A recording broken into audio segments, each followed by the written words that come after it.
Hello guys, welcome back to my YouTube channel. My name is Ijoma. I am an Abuja based YouTuber and a lifestyle blogger. Welcome to my channel. If you're new here, welcome. If you're a returning subscriber, thank you very much. Before we start, please, if you've not subscribed, subscribe, and please make sure to like and also leave a comment. It can be in the form of a question or more tips or anything. That would be appreciated. Today I thought to do a post on 7 ways, no, this is 5, 7 ways or tips you need to pass your FPGOP exam, and I hope you gain a lot through this video. Please make sure to share to your friends or your pharmacist friends. This is a season where another FPGOP exam will be taking place. Hopefully, due to the lockdown, I don't know if the exam would hold, but hopefully it takes hold. And these are the things that you need to just succeed in your exam. I was able to do it, and many of my colleagues were able to do that. So I hope like this enlightens you and you gain a lot from this. So I'll be starting with this. If in the exam questions they are asked you to briefly discuss or elaborate or explain, then be sure to give them a whole explanation. That is, like, be sure to elaborate and write as much as you can, as much as you can remember. Write it down. Except the lecturer in this case is someone that just likes you to give a simple answer. Another thing is to attend all classes, especially practical classes, and you might do like some field experiments or field classes where you go like to the field, maybe pharmacognosy, you might go to the field. Make sure to attend all these classes because they are not going to ask you any question outside the scope. All the questions they're going to ask you are going to be what they have taught you. So that is why it's important to attend all classes, especially practical classes, because sometimes practical classes you take some tests that will be added to your total marks. So you have to be present so that you can also write this test. So your attendance is being taken, so you have to always be present in class, because some teachers can use that as an excuse not to upgrade your marks or whatnot. It can be cumulative to your total marks. So you have to always be present. Also come early to class so that you would not be like a tag to the teacher, like, or lecturer notices that you always come late. That leads me to another point. Make sure you collect all the lecturers' hand notes, because honestly they wouldn't ask you anything outside the scope that PCN have given to them. If the lecturer comes to class, gives you a lecture, make sure to collect the lecture notes. Or if they sell to you the handbooks, if the lecturer happens to sell to you the handbooks,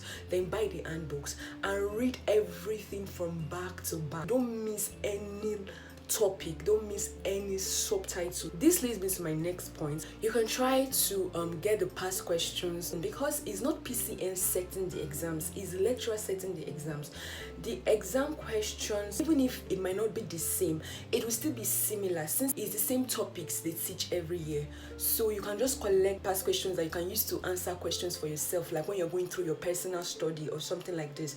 And lucky for you if the exam have been taken in that university before, and if you're lucky enough to get those past questions from people that have written exam in that university. By the way, sometimes the past questions might not be accessible. You might not be able to get past questions from those that have written before in the past. The reason is because sometimes either people have gotten rid of it, or two, sometimes the exam questions are the same, on the same exam question paper. You write your answers and then you submit, so you never get the exam question paper to yourself. But if you're lucky enough, you can get some, not for all subjects. For some subjects you use an extra sheet to answer your questions. If you need the past question, I will try as much as possible to send the ones that I have at the moment. So if you need that, write that in the comment section and then I will send that to you. Another important thing is to pay attention in class, because sometimes you might get some area of concentration just by listening to the teacher, because the teacher it might not be direct. It might be like, maybe the teacher says something and say, take note of that. That's some really important note to take note of, if that makes sense. Just take note of whatever the teacher says you should take note of. Take your own notes in class and then Also, you can form your notes later. You can take some jottings in class, write down important things that the teacher or lecturer is stressing on, and then you can form your notes later. If they say you should go through, you should check some things on Google, and like, okay, maybe they send some links for you to read and stuff. Try to read, because you don't want to be surprised in the exam hall. Oh, I don't know if this will help anyone, but I just thought I should drop it.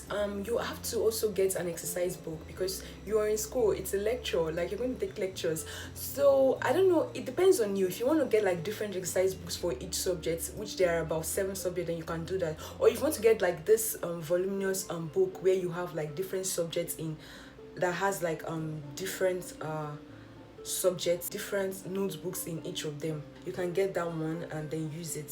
But you must just have a notebook or something that's of sort that you can use in class. One challenge that we had when we were going through our own program in Lagos was the lecturers sort of had a problem with the way we dressed. So because we are pharmacists, and pharmacist is believed to be a noble profession, you are expected to dress corporate, in a corporate outfit. So try as much as possible to dress in a corporate, not like too casual to class, because that might irritate some lecturers and you might get on the bad side of some lecturers. Not jean trouser, not jean.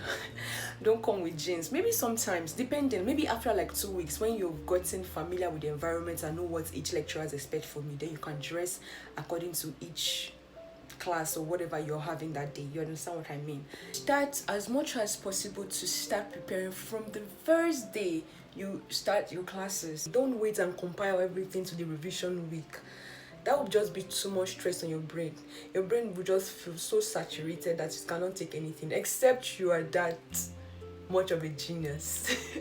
In that case, then that's fine. You know what works for you. But for me, and what I would advise if I was asked to advise someone who is going to write the exam, you should start studying as much as possible from the first week.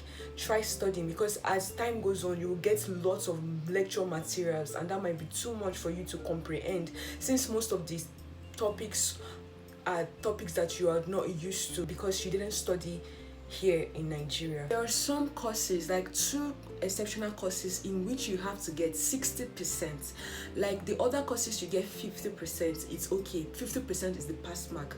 But for pharmacy law, and I forgot the other subjects, is it that pharmaceutical technology, you need 60% to pass. So if you get below 60%, then you failed that subject. Form study groups if possible. Join study groups and study on your own, study with groups. Use the school library. It's there for you, available. Maybe you might be asked by the security to show your ID card. Since you're not a student of the school, you can show them the message that was given to you by FPJOB to invite you to the program. Just show them the invitation letter. They should allow you to enter in the library. Make use of the library, make use of your whatever room. I believe you have to, if you have to travel all the way to another city or like states for this exam, you should take an accommodation that is close to the school, so that you can be able to, you don't get stuck in traffic or whatnot, or you can be able to use the library. Some of these libraries are open like 24 hours, so you can study, you can do night study. Also, if you've written this exam before and you happen to have watched this video, if you have any other tip, please write that down in the comment section and I'll highlight it so that other people can go through it. You only have 6 weeks, and in that 6 weeks you can do it. Just take note of these tips, and if there are any more like in the comment section, take note of them. I think the best tip is just to study. I promise you, if you give it your best, if you study hard, if you pay attention in class, you are going to ace your exams. You're going to, that's even the least of the problems. You're going to ace your exams, and I wish you the very best. Thank you all for staying through. Thank you for watching, and I'll see you in another video. Bye bye.